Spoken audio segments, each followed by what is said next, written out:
Okay, welcome back, everyone. This chapter is on the art of the ancient Near East, and this is really the Mesopotamian civilizations we'll be looking at. So, these are the objectives we'll keep in mind for this section. Explore the development of visual narrative telling stories of gods, heroes, and rulers, and consider how rulers expressed power through portraiture, historical narrative, and palace complexes. So this is the region we're looking at, and you recall your text calls it the Fertile Crescent of Mesopotamia, this region. And this is where you have agriculture developing around 6 through 5000 BCE, and then you have city states that are developing shortly after, around 4000 through 3000 before the Common Era. And this is really the present day of Iran and Iraq, and this region we'll be looking at, and these civilizations that developed around the rivers of this region. So, why do we call this the cradle of civilization? These are some questions to consider. Very influential civilizations, as we see possibly everything that we consider to be the features and attributes of societies, maybe can in some way be traced back here. This is a question we'll raise. So, let's consider this question, both of these questions, and feel free to pause this too. So the questions are, how did Mesopotamia help us imagine civilizations? And what was its contribution? Okay, so these are some of, if you think about this chapter in perspective, this is what you might recall from it. You have signs of religion, spiritual worldview, gods and goddesses, temples. We'll see examples of these. You have a code of conduct, basically an early form of a constitution, and we'll be looking at that, of course, with the Code of Hammurabi. You have an early writing system, cuneiform, and that was basically different pictograms that communicated something through a visual that was kind of similar to it. You have early forms of currency. You, of course, have hierarchy, indicating status and importance, military, symbolic architecture. Of course, I put that in bold. We'll be looking at that. Innovation in art, arithmetic, as you see here, this Babylonian tablet on the right shows you a sense of kind of integers and early equations of arithmetic, and epic poetry you'll be seeing with the Epic of Gilgamesh. So, the first site we'll be looking at is Uruk. And this is the Sumerian civilization.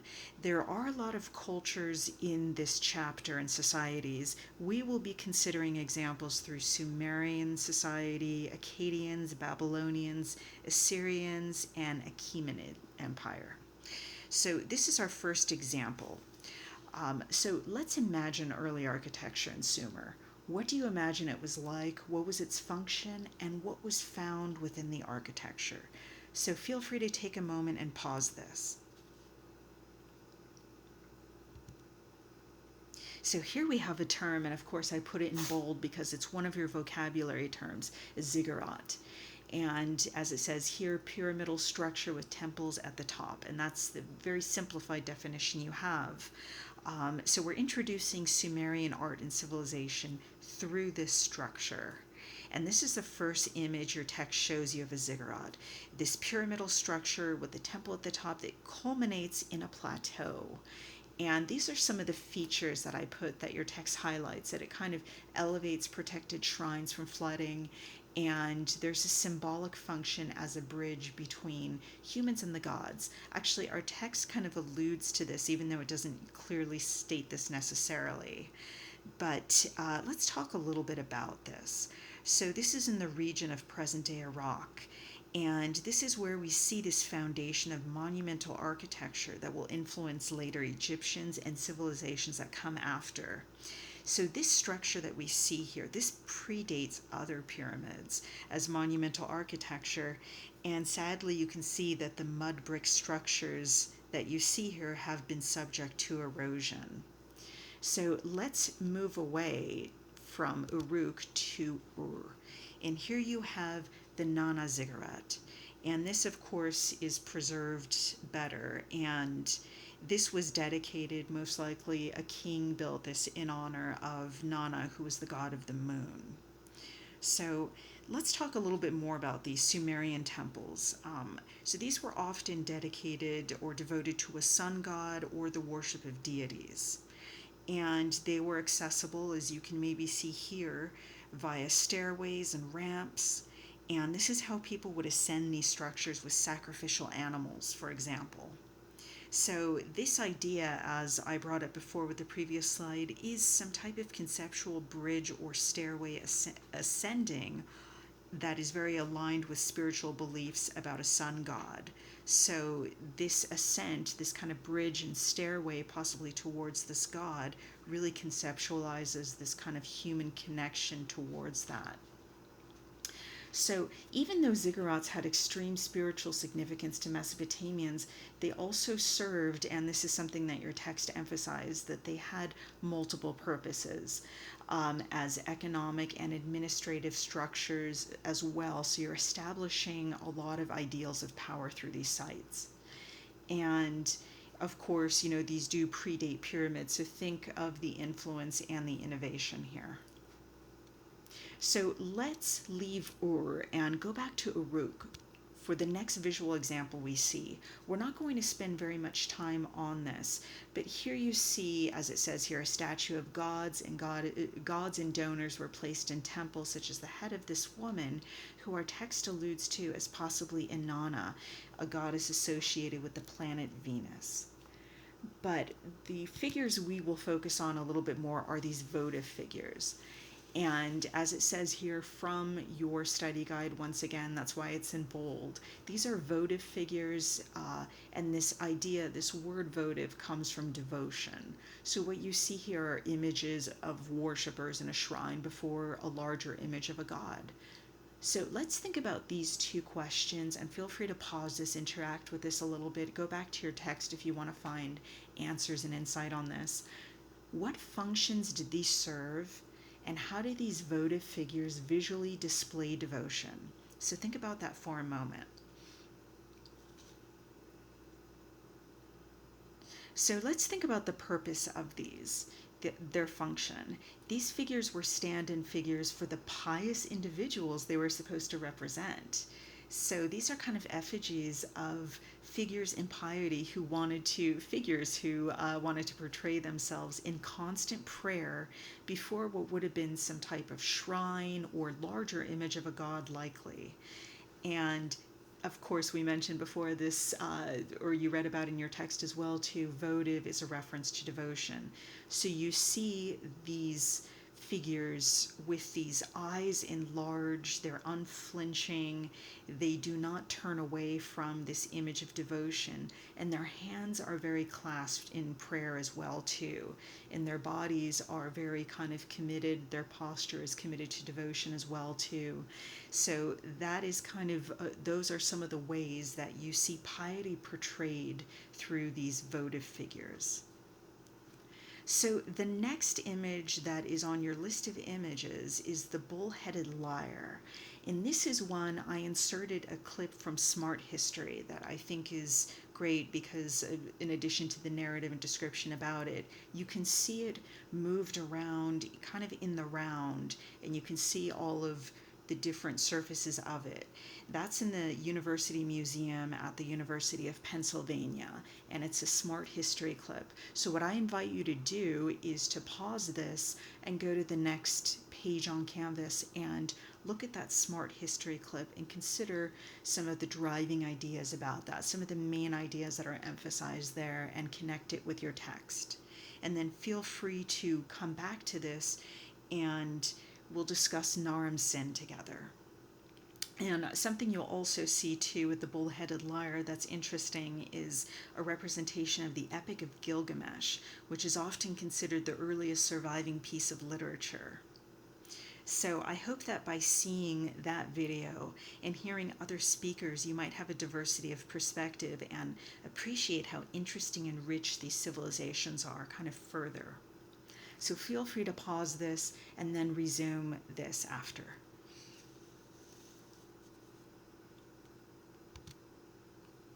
Okay, so I hope you were able to see that clip on Smart History about the bull-headed lyre, and I hope you enjoyed it as well too. Now we're going to discuss a very significant work too, the Stele of Naram Sin. And we're moving away from Sumeria, and this is actually when the Akkadian dynasties are conquering Sumeria, as you read about with Naram Sin's grandfather Sargon I. So let's begin by considering some of these questions. What does the Stele portray? What is distinct about the portrayal of leadership? And another question that I'll kind of end with as we kind of leave this piece is, who is the authentic owner of the stele? So you see another definition from your study guide. A stele is an upright slab bearing inscriptions. So let's discuss here maybe this first question, and of course, as always, feel free to pause this and think about this a little bit more. Take a look at this and maybe think about your opinions of this in addition to what the text says. So let's address this issue of what the stele portrays. So here we have Naram Sin, the grandson of Sargon, the powerful leader who, of course, dominated Sumer and brought its regions under the Akkadian dynasty, and whose mask you may remember earlier from this section, as it really portrayed him as a representation of kind of an absolute monarch. And here we have, central to the stele, Naram Sin. And you may remember from your text, he's celebrating his victory over the people of the Lulubi Mountains, as we see his victory represented here, perhaps likening this to a document. And we also see, as your text kind of reminds us, the first actual landscape since Çatalhöyük. So, what is distinct about the portrayal of this leadership, and how does he portray his victory? So we see the orderly march as the enemies and the subjugated of the Akkadians are trampled beneath them as Naram Sin ascends the mountain in his great size.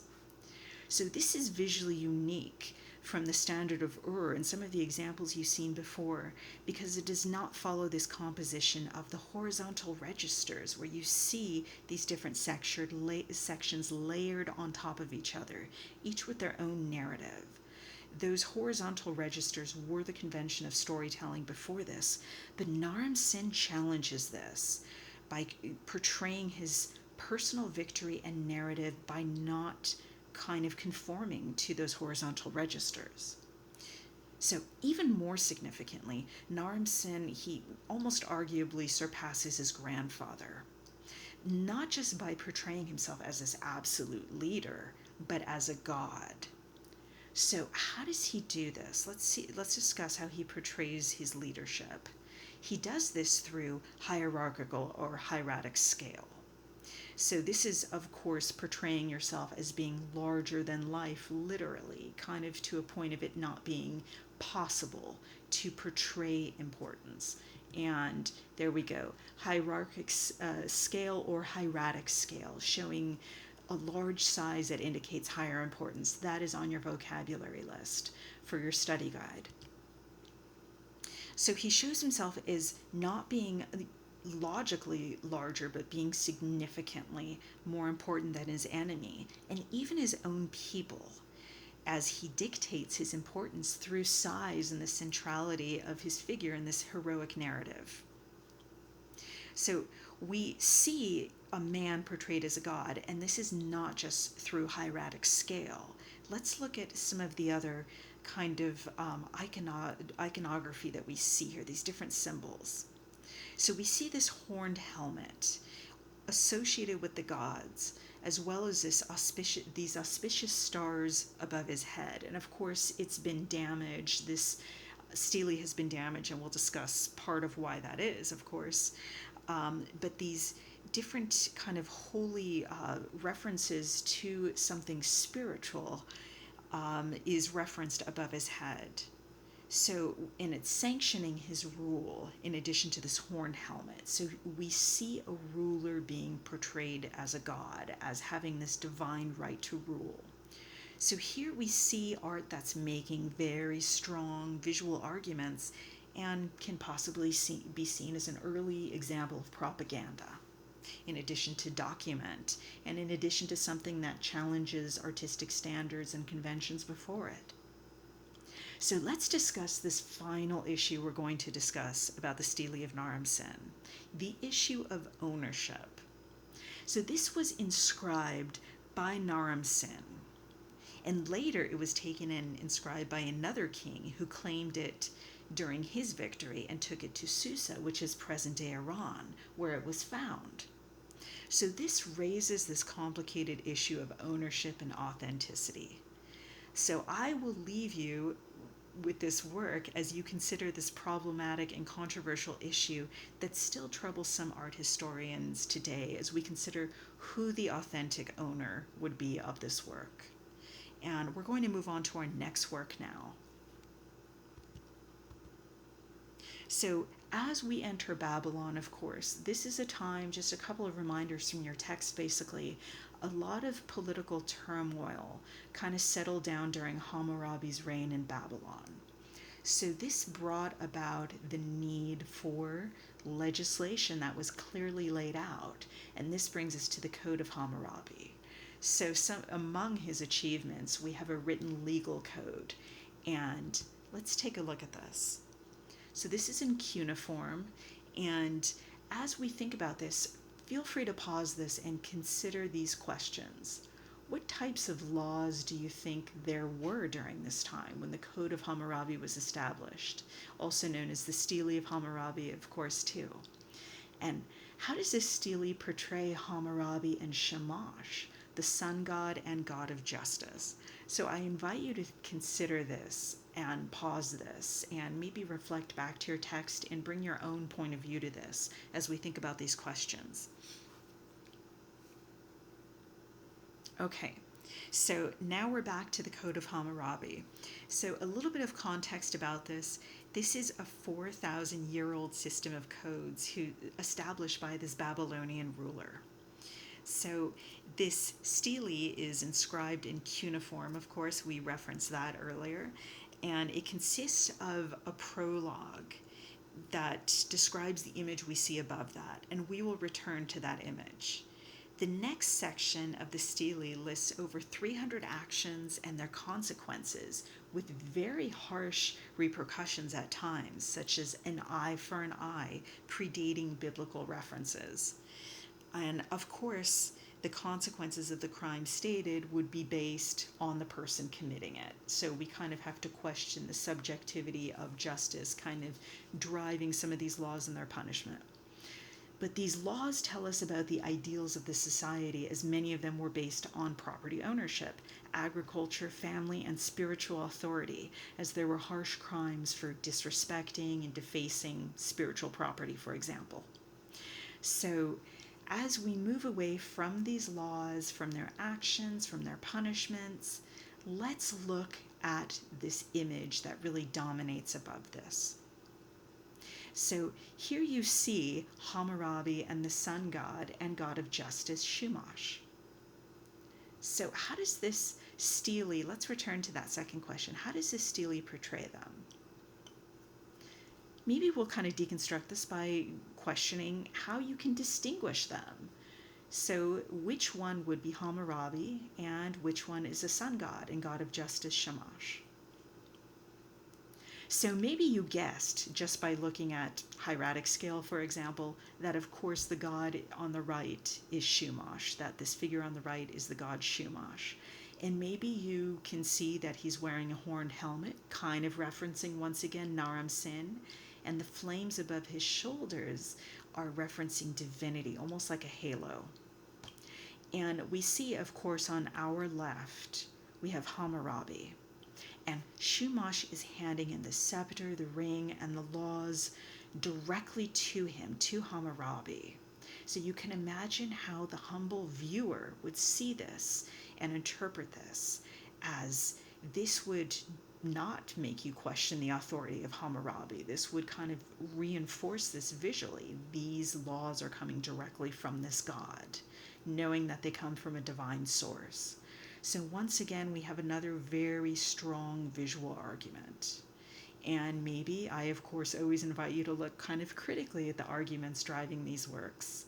So is this possibly another example of propaganda in a Babylonian context? So I'll let you think about that and decide.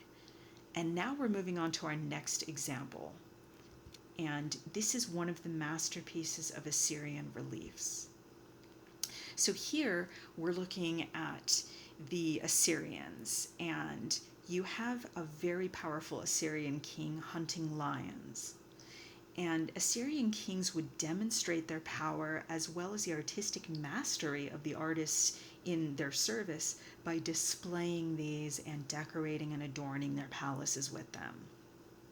So let's think about this artistically. So here we have a very impressive relief, and it's just a very small view of a much larger one.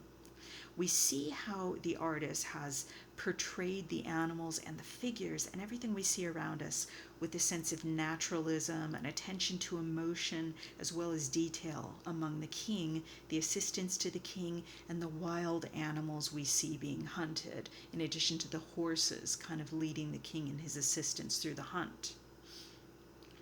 The animals are shown as well with very defined diagonals, often through repetitive form, as we can see this repetition of legs and other limbs. So let me point this out here. So look at this diagonal in this shape. And you'll see these diagonals a lot driving some of other similar reliefs too. It gives you a real sense of motion, action, dynamism. And as far as this repetition that you see through limbs here, it almost gives you a sense of kind of successive motion. And you see this kind of echoed throughout, through these different shapes, through these different forms. And that repetition of shape and line gives you a sense of rhythm as well too, also kind of reinforcing the sense of motion in this narrative as we read this. So of course we recognize the king here through hieratic scale. You can probably guess he's the one right here. He's the largest, kind of impossibly larger than everybody else, but once again we see hieratic scale reinforcing his importance as he overpowers his assistants. And of course, this is just a section of a very large relief where we see the king hunting lions, as only the king was allowed to do. So lions were seen as the embodiment of the most primal and possibly predatorial animal. And sadly, they had to be sacrificed to show and reinforce the power of the king. But this was a very staged situation in which the animals did not stand much of a chance, as the king had to look victorious. So what we do not see is the people releasing the lions from their cages in this enclosed space, and this is portrayed elsewhere in the relief. And these animals were circled and killed quite brutally, as you see. If necessary, the other assistants, you can see here, the other assistants are killing this lion, slaying him so that he is killed, and also does not attack the king. So this was very staged, but it made the king look victorious. And these animals were circled, and of course we see some of those assistants once again kind of doing the dirty work for the king, but the king would receive the glory for this. And something else that's kind of noted to give a sense of naturalism and possibly realism to the scene is the artist does show us the torture of the animals being killed for this display. So the people who created these reliefs, they kind of give you almost a sense of pathos, or really show you the sense of the suffering that the king inflicted on these animals to once again reinforce the might of the king. So we do want to take away from this the underlying message of the king's power over the land, over nature, over anything that's wild. He's able to control it under his power, slay it if necessary. And this power is validated through this hunt, portrayed in this relief from his palace. So this is the end of this audio-visual section, but I have put one more link to another Smart History Khan Academy clip, and it's an interesting one on Persepolis. And what I invite you to do there is to look at this kind of focus view that they take of one of the columns at Persepolis. And this shows you the Greek influence and kind of the diversity of style. And this will kind of get you thinking about some of the Greek architectural orders we will discuss a little bit later. But once again, this kind of reinforces the diversity of style and artistry that you see at Persepolis. So I invite you to watch this. And as always, please let me know if you have any questions. Feel free to email me or contact me. Thank you.